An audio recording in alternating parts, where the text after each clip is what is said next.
Hello everyone, আজকে চলে এসে একটা নতুন ব্লগ নিয়ে। আজকে ফ্রাইডে, তো সরস্বতী পুজো আমাদের রোববার। তো এই দেখো আমি চলে গেছি ঠাকুর কিনতে।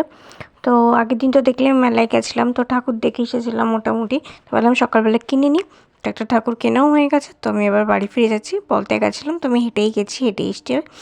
তো এই যে ঠাকুর কেনা হয়ে গেছে, বাড়িও চলে এসে ঠাকুর রেখেও দিয়েছি।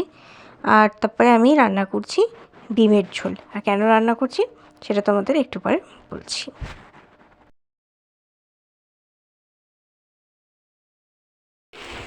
ঠাকুর তো দেখলাম, ঠাকুর আনতে গেছিলাম।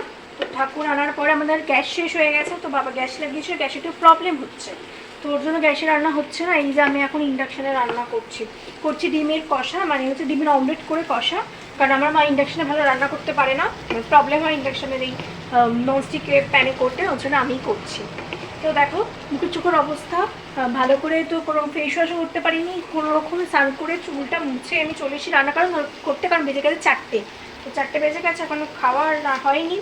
তো সকালে তো একটা রুটি খেয়ে বেরিয়েছি, যে রান্নাটা করে ফেলি, তারপর গ্যাসের লোক আসবে, দেখবো সিলিন্ডারটা কি প্রবলেম আছে। তো তাড়াতাড়ি করে সব করে নিচ্ছি। আর তারপরে এখন ঠাকুরানের গোছগাছুনি বাকি আছে। আর 5টায় খেয়ে দিয়ে উঠে তারপরে 7 নাগাদ তারপরে একটু ঘরটার গোছাচ্ছি। আর এটা হচ্ছে নেক্সট ডে স্যাটারডে। তো সেদিনকে দেখো ঘুম থেকে উঠে সব ঘরটা ঝাড় দিচ্ছি, সোফাটা ঝাড় দিলাম, ঘরটা পরিষ্কার করলাম, ক্লিন করলাম, আর এসে মুছেও দিয়েছে ঘরটা। তারপরে বেরিয়েছিলাম একটুখানি দশকর্মা ফল এইসব কিনতে। তো এই যে সবই মোটামুটি কেনা হয়ে গেছে, সেগুলো ভিডিও আর করা হয়নি। আর এই ফুলের দোকানে এসে আমার মনে পড়েছে ভিডিওর কথা, তবে চলো ফুলগুলো নিয়ে নিচ্ছি আর সবজিও নিয়ে নিয়েছি। তো নিয়ে এবার যে দেখো কিছুদিন ক্লিন করে নিয়েছে। এবার আমি এখানে সব কিছু এখানে এনে রাখলাম, আর বাবা কিছু রেখে দিয়েছিলো। আর ওখানে জল চৌকি পেতে সুন্দর করে আসন পেতে নিয়েছি। আর এবার আমি আমার সড়কে নিয়ে আসছি। তো সড়কে নিয়ে এসে এবার এখানে বসিয়ে দেবো। আর তখন বাজে 4টে, তখন আমাদের খাওয়া হয়নি। তো নাকি ঠাকুরকে সুন্দর করে বসিয়ে নিই, যতটা পারি কাজে গিয়ে নিচ্ছি, প্রদীপে তেল টেল দিয়ে নিয়েছি, তো স্নান করা হয়ে গেছে। তো দিয়ে তারপরে খাওয়া দাওয়া সেরে তারপর আবার বিকেলবেলা আসছি।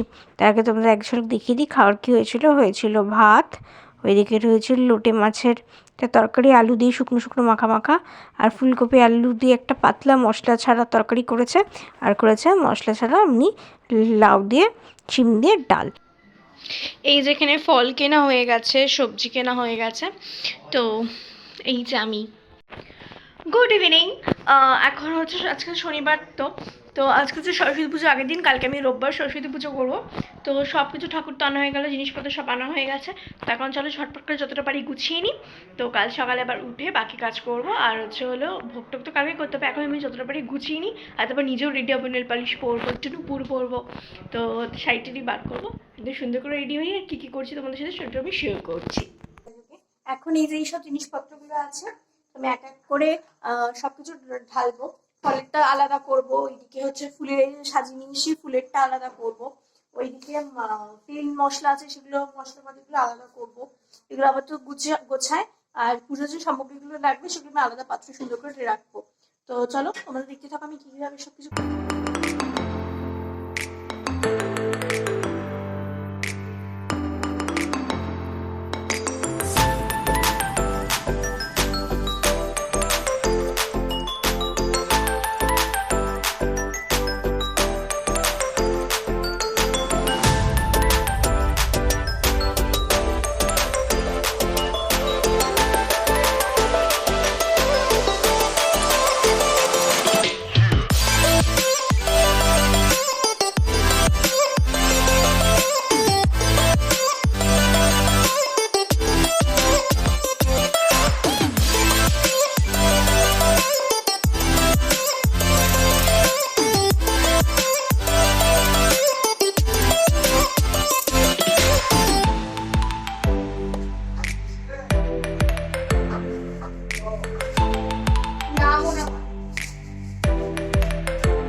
কিছু গোছানো হয়ে গেছে, মানে বলতে গেলে সবই হয়ে গেছে।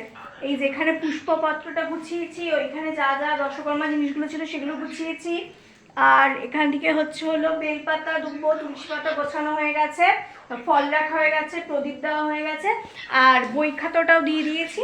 আর এবার শুধু যে সবজিগুলো রান্না কালকে করবো ভোগে, সেগুলো শুধু কাটবো, তাহলেই আমার মোটামুটি হয়ে যাবে। আর এখন বেজে গেছে 9টা 10, আর মা ওইদিকে কাটাকুটি করছে। চল।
আজ 11:05 আমার সব কাজ হয়ে গেছে। সব কিছু সবজি কেটে ঢাকা চাপা দিয়ে রেখেছি, এদিকে সব গুছিয়ে দিয়েছি। এবার আমি এই ভিডিওটা শেষ করছি। ভালো লাগলে লাইক করো, কমেন্ট করো, শেয়ার করো, চ্যানেলটা সাবস্ক্রাইব করো, ফেসবুক দিয়ে ফলো করো। টাটা।